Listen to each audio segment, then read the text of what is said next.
মামি একটু দূরে দাঁড়িয়ে বললেন, তুমি আমার সঙ্গে চলো। আমার খাটে অনেক জায়গা আছে। আর আমি একাই থাকি। তুমি একপাশে শুয়ে পড়ো। আমি থমকে গেলাম। বুকের ভেতর কেমন শব্দ করল। নিজের মতো করে আমি মাথা নেড়ে ওনার পেছনে পেছনে হাঁটতে শুরু করলাম।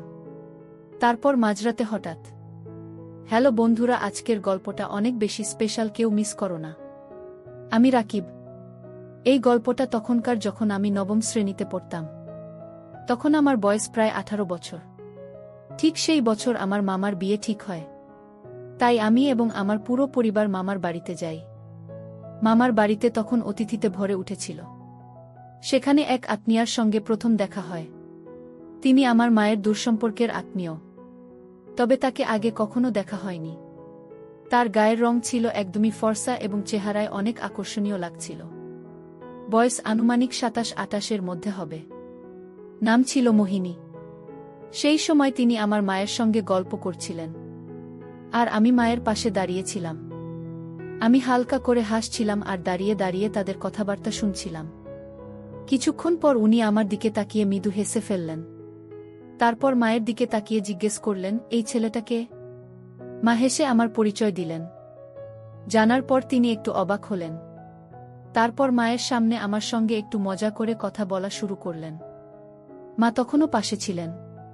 তাই আমি কিছু বলতে পারছিলাম না। শুধু একটু লজ্জা পেয়ে নিচের দিকে তাকিয়েছিলাম। ঠিক তখনই মায়ের ভাই অর্থাৎ আমার মামা দূর থেকে মাকে ডেকে নিলেন। মা হেসে বললেন, তোমরা গল্প করো, আমি একটু যাচ্ছি বলে চলে গেলেন। এখন আমরা শুধু দুজন সেখানে দাঁড়িয়ে। আমি বেশ লজ্জা পাচ্ছিলাম, তাই চুপ করেছিলাম। তখন উনি নিজেই বললেন, তোমার নাম রাকিব না? এখন কোন ক্লাসে পড়ো? আমি চোখ নিচু করে জবাব দিলাম, আমি এখন নবম শ্রেণীতে পড়ি। তিনি হেসে বললেন, বাহ, আমাদের ভাগিনা তো এখন অনেক বড় হয়ে গেছে। আমি হেসে মাথা নিচু করে ফেললাম। তিনি কিছু বলতে চাইছিলেন এমন মনে হলো। কিন্তু পর মুহূর্তেই পরিবেশটা হালকা করে আবার নিজেই বললেন, আচ্ছা বলো তো, তোমার পড়াশোনা কেমন চলছে? আমি বললাম, চলছে তো, কিন্তু একটু টেনশন তো থাকেই। সামনে পরীক্ষা। তিনি চোখ বড় করে হেসে বললেন, আরে তোমার মতো স্মার্ট ছেলেরা আবার টেনশন কিসের? আমি লজ্জা পেয়ে হাসলাম। কিন্তু ওনার কথায় একটা আত্মীয়তা ছিল, মনের দ্বিধা একটু একটু করে কেটে যাচ্ছিল। এরপর তিনি আমার হাতে হালকা করে চাপ দিয়ে একটু মজা করে বললেন, বলো দেখি, তোমার কোনো বিশেষ বান্ধবী আছে নাকি? আমি চমকে গেলাম, চোখ বড় করে বললাম, না না, এমন কিছু না। তিনি হেসে বললেন, এই মিথ্যে কথা। এমন মিষ্টি হাসি আর কেউই পছন্দ করে না। তোমার মাকে বলে দেব। আমি তাড়াতাড়ি বললাম, না না প্লিজ, এমন মজা করো না। তারপর দুজনেই হেসে উঠলাম, যেন ছোটবেলার কোনো বন্ধুত্ব আবার ফিরে এসেছে। তিনি হালকা করে আমার দিকে ঝুঁকে ফিসফিস করে বললেন, তোমার চোখ দুটো খুব মায়াবী জানো? কি যেন এক মুহূর্তে থেমে গেল। তার কণ্ঠে একটা নরম আবেগ মিশেছিল, যেটা মন ছুঁয়ে গেল। আমি অবাক হয়ে তার দিকে তাকালাম। চোখে এক অদ্ভুত অভিব্যক্তি ছিল, যেটা আমাকে একটু অস্থির করছিল। আমার কোথাও যেন ভাল লাগছিল। কিছুক্ষণ আমরা দুজনেই চুপ করেছিলাম। তারপর তিনি আস্তে করে বললেন, চলো এখন যাই। অনেক কাজ পড়ে আছে। তবে পরে আবার কথা হবে। একটা মিষ্টি হাসি দিয়ে তিনি ধীরে ধীরে চলে গেলেন। আমি ঠিক ওখানেই দাঁড়িয়ে থাকলাম। বুকের ভেতর কিছু একটা স্পন্দন নতুন লাগছিল, যেটা আগে কখনো অনুভব করিনি। তারপর থেকে যখনই তার সঙ্গে দেখা হতো, আমাদের মাঝে ছোট ছোট কথাবার্তা আর এক চিলতে হাসি বিনিময় হতো। সেদিন সন্ধেবেলা আমি উঠানের এক কোণে পাতা একটা খাটে একা বসেছিলাম। হালকা ঠান্ডা হাওয়া বইছিল। চারপাশে বিয়ের সাজসজ্জার গুঞ্জন। এমন সময় হঠাৎ তিনি কোথা থেকে এসে আমার পাশে বসে পড়লেন। একটু পরে আঁচল সামলে নিয়ে হাসি মুখে বললেন, তোকে দেখছি আজকাল বেশ চুপচাপ। বলতো, পরীক্ষার আর কতদিন বাকি? আমি উত্তর দিলাম, আর মাত্র 1 মাস। এখান থেকে ফিরে আবার পড়াশোনা, টেনশন শুরু। তিনি হেসে বললেন, এই কদিন সব দুশ্চিন্তা বাদ দিয়ে দে। এখন শুধু আনন্দ কর। বিয়ের সময় তো একবারই আসে। তিনি হেসে বললেন, যখন ফিরবে তখন মন দিয়ে পড়াশোনা শুরু করিস।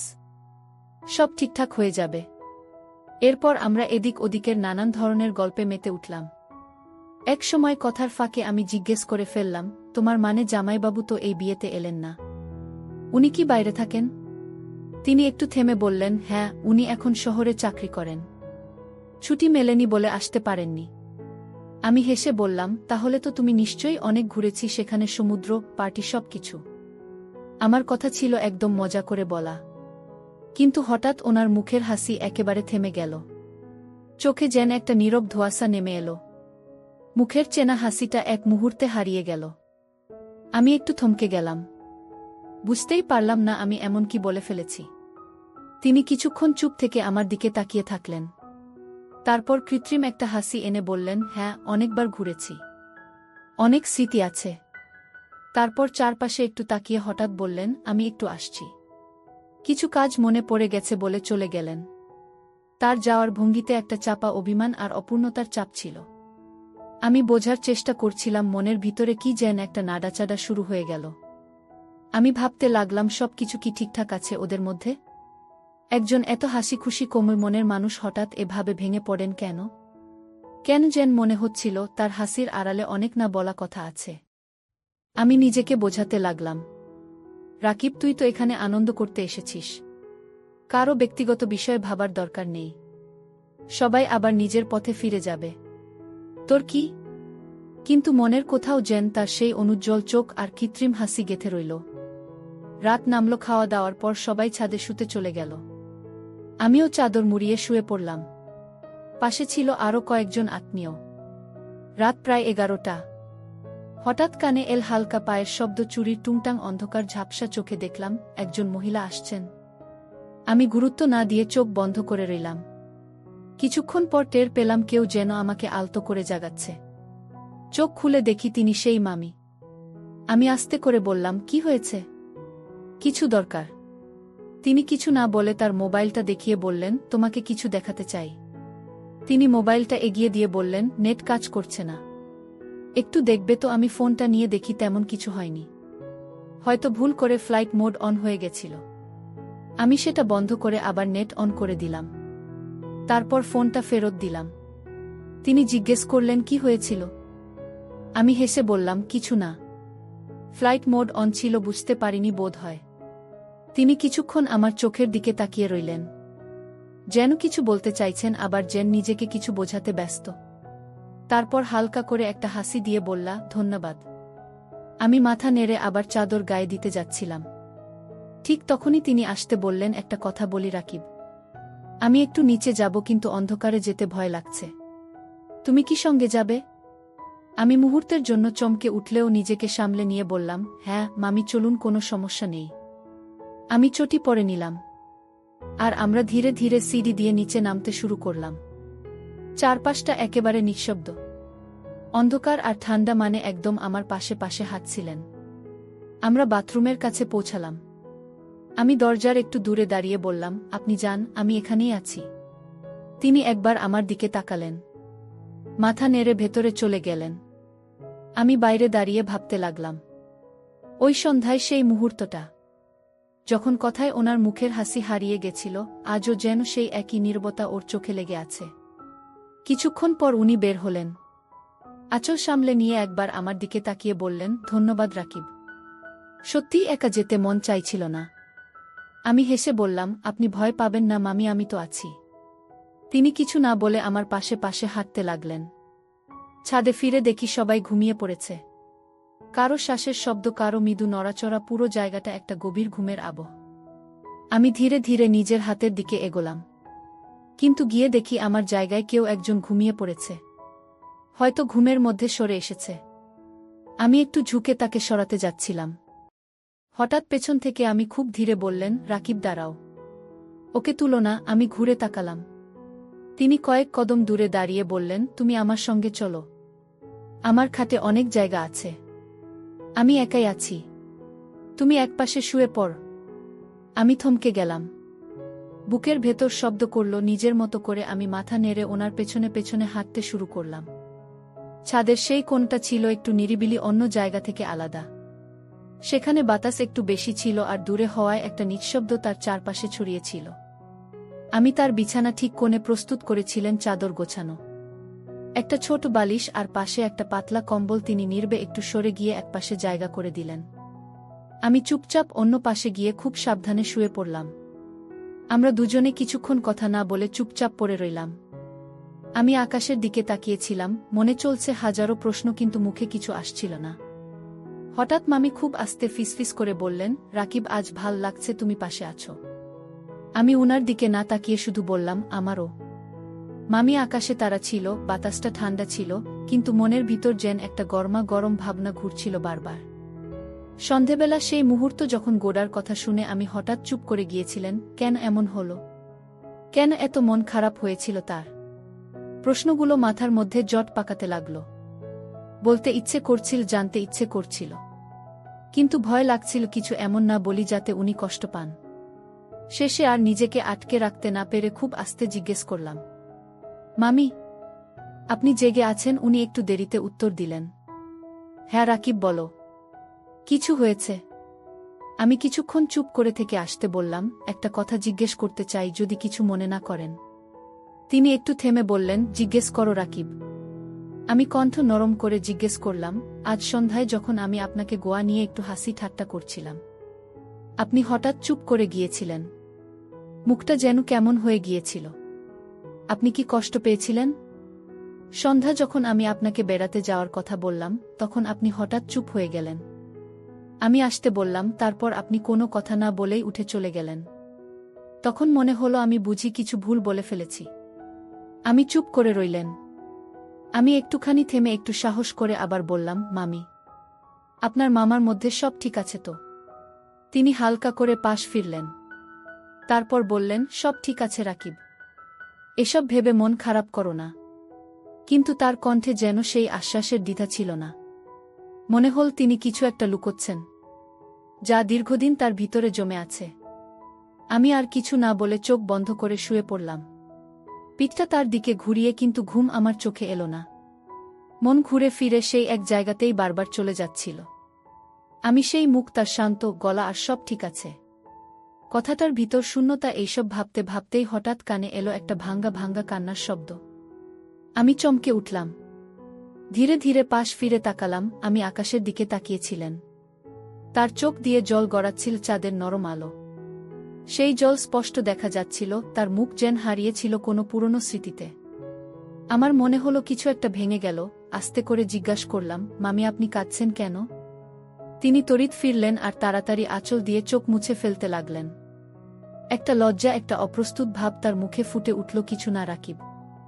হঠাৎ ঘুম আসছিল না। বাতাস ঠান্ডা, চোখে জল এসে গেল। তিনি বললেন, কিন্তু আমি বুঝতে পারছিলাম এই কান্না শুধু ঠান্ডা বাতাসের জন্য নয়। আমি বললাম, মামি, এবার আর না। এবার আপনি কিছু লুকোতে পারবেন না। আমার কসম দিয়ে বলছি, যা বলার বলুন, সত্যি করে বলুন। আমি কিছুক্ষণ আমার দিকে তাকিয়ে রইলেন। তার চোখে কোনো বিষয় ছিল না, শুধু ছিল ক্লান্তি, একরাশ চুপচাপ হয়ে যাওয়া। তিনি গভীর নিঃশ্বাস নিলেন, তারপর চোখ তুলে আকাশের দিকে তাকিয়ে বললেন, রাকিব, সবাই ভাবে তোমার মামা শহরে কোনো বড় কোম্পানিতে কাজ করেন, কিন্তু সেটা সত্যি নয়। আমি চমকে গেলাম।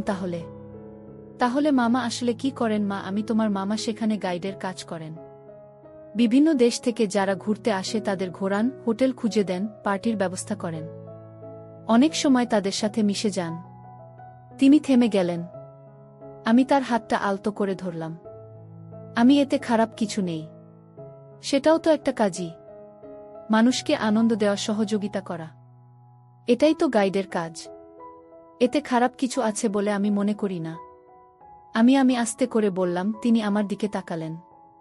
চোখ ভিজে উঠেছিল, কিন্তু এবার আর চোখের জল লুকোনোর চেষ্টা করলেন না। রাকিব, আমি জানি কোনো কাজ ছোট নয়।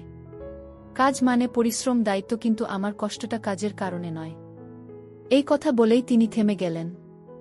আমি ব্যাকুল হয়ে জিজ্ঞেস করলাম, আমি থেমে গেলেন কেন? আমাকে সবটা খুলে বলুন না। তিনি একটা দীর্ঘ নিঃশ্বাস ফেললেন। তারপর বলতে শুরু করলেন, তুমি যেদিন বলেছিলে মামা তো আপনাকে শহরের সৈকত দেখেছেন নিশ্চয়ই, সেদিন আমি চুপ হয়ে গিয়েছিলাম। কারণ হ্যাঁ, আমি গিয়েছিলাম তার সঙ্গে গোয়ায়। তখন আমাদের বিয়ের মাত্র কিছুদিন হয়েছে, একেবারে নতুন সংসার। তোমার মামা আমাকে ঘোরাতে নিয়ে গিয়েছিল। সমুদ্র, সূর্যাস্ত, সৈকতের বালুকাবেলা, সবকিছু যেন স্বপ্নের মতো ছিল। আমরা অনেক ছবি তুলেছিলাম, নারকেল জল খেয়েছিলাম, রোদেলা দুপুরে হাত ধরে হেঁটেছিলাম সেই দীর্ঘ বালু পথ ধরে। আমি ভাবতাম এটাই বুঝি ভালোবাসা। এই পর্যন্ত বলতে বলতে তার চোখে এক ঝলক হাসি দেখা দিল। কিন্তু মুহূর্তেই সেই হাসি মিলিয়ে গেল। সেই রাতে আমরা একটা ছোট্ট হোটেলে উঠেছিলাম। আমি খুব ক্লান্ত ছিলাম, তাই তাড়াতাড়ি ঘুমিয়ে পড়েছিলাম। কিন্তু রাতের এক সময় হঠাৎ ঘুম ভেঙে যায়। চোখ মেলে দেখি পাশে তিনি নেই। প্রথমে ভাবলাম বাথরুমে গেছেন, কিন্তু সময় গড়িয়ে গেল, তিনিও এলেন না। আমি উঠে পুরো ঘর খুঁজে দেখলাম, কোথাও নেই। তারপর হোটেলের লবিতে, রিসেপশনের সব জায়গায় খুঁজতে লাগলাম। শেষে ভাবলাম সৈকতের দিকে যাই, হয়তো ওখানে গেছেন। আর তখনই আমি যা দেখলাম তা আজও আমার চোখে গেঁথে আছে। তার গলা কেঁপে উঠল, চোখের কোণায় জমে থাকা জল গড়িয়ে পড়ল। তিনি বালির উপর বসেছিলেন, এক বিদেশি মেয়ের একেবারে পাশে, তাদের হাসি, তাদের শরীরী ভাষা। বুঝে নিতে সময় লাগেনি যে সেখানে আমার কোনো জায়গা নেই। আমি তো তখন তার নতুন স্ত্রী ছিলাম। কিন্তু সেদিন বুঝলাম হয়তো আমি কোনো গুরুত্বপূর্ণ মানুষ ছিলাম না তার জীবনে। আমি চুপচাপ দাঁড়িয়েছিলাম, কিছু বলিনি। শুধু ফিরে এসেছি। রাতটা একা নিঃশব্দে কাঁদতে কাঁদতে কেটেছে। আমার সংসারের স্বপ্ন, আমার বিশ্বাস, সব যেন সেই বাড়িতে হারিয়ে গেল। ভোরের আলো ফুটছিল, তখনই দরজা খুলে তিনি ঘরে ঢুকলেন। পা টিপে টিপে যেন আমি ঘুমিয়ে থাকি, কিন্তু আমি তো জেগেই ছিলাম। আমি দরজার পাশে দাঁড়িয়েছিলাম। আমাকে দেখে তিনি থমকে গেলেন। আমি সব জানতাম, তাও জিজ্ঞেস করলাম, তুমি কোথায় ছিলে? আমি তার মুখ থেকে শুনতে চেয়েছিলাম সত্যিটা, কিন্তু তিনি তখনই বলে ফেললেন, বাইরে একটু হাওয়া খেতে গিয়েছিলাম। সেকতে বসে পুরনো দিনের কথা ভাবছিলাম। আমার চোখে জল এসে গিয়েছিল। আমি আর চুপ থাকতে পারিনি, বলেই ফেললাম, আমি সব দেখেছি মামি। আমি জানি রাতে উনি কোথায় ছিলেন আর কার সঙ্গে। তুমি জানো রাকিব? তিনি একটু অপ্রস্তুত হয়ে গিয়েছিলেন, কিন্তু মুখে কোনো অনুশোচনা ছায়া ছিল না। উল্টে এমন ভঙ্গিতে বলতে শুরু করলেন যেন আমি কিছু ভুল বুঝে ফেলেছি। দেখো, তিনি বললেন, এগুলো আসলে আমার পেশার একটা অংশ। অনেক সময় বিদেশ থেকে আসা পর্যটকরা একা থাকে। তাদের সব ধরনের সহায়তা করতে হয়, এটাই আমাদের কাজ। তাদের খুশি রাখা মানে আমাদের দায়িত্ব পালন। তুমি যা দেখেছ সেটা শুধু প্রফেশনাল, তার বাইরে কিছু নয়। রাকিব, তোমার মামার মুখে সব শুনে আমার বুকটা যেন পাথর চাপা পড়ে গিয়েছিল। আমার কাছে তো বিবাহ মানে ছিল একটা অঙ্গীকার, বিশ্বাসের বন্ধন, কিন্তু তার কাছে হয়তো আমি শুধু একটা দরকারি অধ্যায় ছিলাম, যেটা সময়ের সঙ্গে শেষ হয়ে গেছে। আমি তখন তাকে জিজ্ঞেস করেছিলাম, তাহলে তোমার সংসার মানে কি? আমি কে? একজন স্ত্রী হয়ে আমার কি কোনো মূল্য নেই? কোনো সম্মান নেই? তার কোনো উত্তর ছিল না। পরিবর্তে আমাদের মধ্যে ভয়ানক তর্ক শুরু হয়ে গেল। আমি স্পষ্ট বলেছিলাম, আমি এমন সম্পর্কে থাকতে পারি না যেখানে বিশ্বস্ততা একমুখী। তিনি কেবল বললেন, তুমি তো গ্রাম থেকে আসা মেয়ে, তোমার পক্ষে এই শহরের বাস্তবতা বোঝা সম্ভব না। এই নাটক থামাও। এই কথাগুলো আমার মনটা ঘুরিয়ে দিয়েছিল। আমি আর এক মুহূর্ত ওখানে থাকতে পারিনি। আমার জিনিসপত্র গুছিয়ে ব্যাগে ভরলাম, একটা ট্যাক্সি নিয়ে সোজা স্টেশনে চলে গেলাম। ভোরের প্রথম ট্রেনে আমি নিজের গ্রামে ফিরে এলাম। আমি ধীরে জিজ্ঞেস করেছিলাম, তাহলে মামা কি আপনাকে একবারও ফোন করেছিলেন? মামি হেসেছিলেন, একটা নিস্তেজ ক্লান্ত হাসি। না রাকিব, বললেন তিনি। তার মনে কোনো আফসোস ছিল না। না ফোন, না খোঁজ, কিছুই না। হয়তো আমি তার জীবনের একটা অধ্যায় ছিলাম, যেটা পাতা উল্টে যাওয়ার মতো ফুরিয়ে গেছে। তারপর আমি চুপ করে গেলেন। ছাদের উপরে এখন কেবল তার শ্বাসের ধ্বনি শোনা যাচ্ছিল, আর আমার মনটা ভার হয়ে উঠছিল। কিছুক্ষণ চুপ থেকে মামি আবার বললেন, জীবনে কখনো কারো সঙ্গে কথা বলার ইচ্ছে হয়নি রাকিব, কিন্তু আজ মনে হল কেউ তো আছে যে আমার কথা মন দিয়ে শুনছে, না জাজ করছে, না প্রশ্ন ছুড়ছে। আমি আস্তে করে তার কাপা হাতে হাত রাখলাম। তার চোখের দিকে তাকিয়ে দেখছিলাম, সেই চোখ যা এত বছর ধরে চুপ ছিল, আজ যেন প্রথমবার কিছু বলছিল। তার চোখে তখন আর জল ছিল না, ছিল শুধু ক্লান্তি, গভীর এক শূন্যতা যা ভাষায় প্রকাশ করা কঠিন। আমি কিছু বলার জন্য খুলেছিলাম, কিন্তু আর বলিনি। আমি জানতাম এই মুহূর্তে কোনো কথা, কোনো যুক্তি, কোনো আশ্বাস যথেষ্ট হবে না। আমি শুধু তার পাশে ছিলাম, চুপচাপ, নিঃশব্দে। আর কখনো কখনো এই চুপচাপ পাশে থাকা, এটাই সবচেয়ে বড় সান্ত্বনা হয়ে ওঠে। মামির চোখ বন্ধ ছিল, কিন্তু তার মুখে তখন এক শান্ত প্রশান্তি ছিল, হয়তো এজন্যই কারণ তিনি সব বলে দিতে পেরেছিলেন। বন্ধুরা, আজকের গল্পটি যদি তোমাদের ভালো লেগে থাকে তাহলে অবশ্যই ভিডিওটিতে লাইক করতে ভুলবে না। আর এরকম নতুন নতুন গল্প পেতে আমাদের জোনাকি ব্লগ চ্যানেলটিকে সাবস্ক্রাইব করে পাশে থাকবে।